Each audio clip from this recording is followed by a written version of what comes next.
So hello there, this is Rishu and today I'm going to explain you about disaccharides. तो चलो बिना time waste किया फटाफट video को स्टार्ट करते हैं। तो हम इसमें देखेंगे, हम सुक्रोज, माल्टोज और लैक्टोज के बारे में देखेंगे, हम इसके डिफाइंस और कुछ इसके स्ट्रक्चर्स भी देखने वाले हैं। ठीक है, तो चलो स्टार्ट करते हैं। फर्स्ट वाला है the sugars which on hydrolysis give 2 units of monosaccharides is called disaccharide. तो डाइसैकेराइड का सिंपल मीनिंग है कि जब हम डाइसैकेराइड्स को हम हाइड्रोलाइज करवाएंगे, ठीक है, रिएक्शन करवाएंगे तो हमें 2 यूनिट मिलेंगे मोनोसैकेराइड्स के। ठीक है, तो उसको हम बोलेंगे डाइसैकेराइड्स। सिंपल है, दैट इज डाइसैकेराइड्स को हम हाइड्रोलाइज करवाएंगे तो हमें 2 यूनिट मिलेगा मोनोसैकेराइड्स के। ठीक है, इसका मतलब यही है। फिर disaccharides are crystalline soluble, crystalline solids and soluble in water. तो ऐसा लिखा है इसमें कि डाइसैकेराइड जो होते हैं क्रिस्टलाइन सॉलिड जैसे होते हैं, ठीक है, और वो सोल्यूबल होते हैं वाटर में। ठीक, फिर बाद में हमारा ये रहा एग्जांपल, ये हो गया हमारा सुक्रोज, माल्टोज और लैक्टोज। ठीक है, फिर बाद में मैंने इधर स्ट्रक्चर दिखाया है, ये सुक्रोज है हमारा, ठीक है, सुक्रोज, और फिर बाद में हमने इसको हाइड्रोलाइज करवाया है तो हमें क्या मिला है, D glucose and D fructose मिला है। ठीक है, that is monosaccharide and monosaccharide. 2 unit जब हमें मिलेंगे मोनोसैकेराइड्स के तब हम कहेंगे कि हम हाइड्रोलाइज करवा रहे हैं। ठीक है, किसका, डाइसैकेराइड्स का।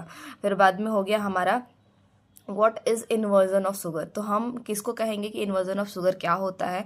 The mixture is overall laevorotatory, thus the hydrolysis of sucrose brings about a change in the sign of optical rotations from dextro or dextro to levo.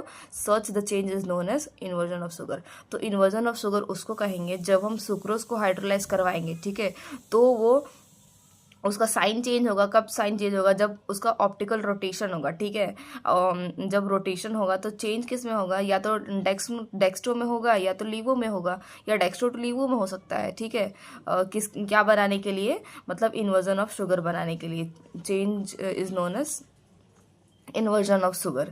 फिर बाद में नेक्स्ट हो गया हमारा इन्वर्ट शुगर। इन्वर्ट शुगर क्या होता है, the equimolar mixture of D glucose and D fructose which sucrose give on hydrolysis is called invert sugar.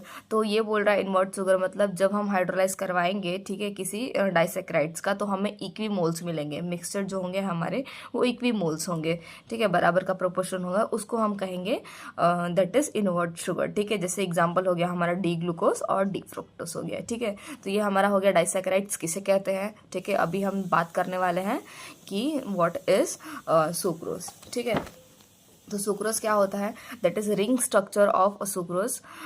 ये रहा ring structure of sucrose molecules. ठीक है, फिर बाद में sucrose molecules is composed of alpha D glucose and beta D glucose, beta D fructose. ठीक है, तो इसमें ये कह रहा है कि जो सुक्रोज है वो 2 मोनोसैकेराइड्स के यूनिट से बने होते हैं, that is alpha D glucose and beta D fructose. ठीक है, तो ये मैंने स्ट्रक्चर बनाया है, यहाँ पे ये स्ट्रक्चर बना के बताया है। ठीक है, ये किससे बॉन्ड होता है, ये कार्बन 1 से होता है, ग्लूकोज के कार्बन 1 से, और फिर बाद में ये कार्बन 2 के फ्रुक्टोज से। ये दोनों इसके जो बॉन्ड होते हैं ये, ठीक है, दैट इज ग्लाइकोसिडिक बॉन्ड। ठीक है, ये इसका लिंकेज होता है। तो ये वाला मैंने सिंप्लीफाई करके बताया है नीचे।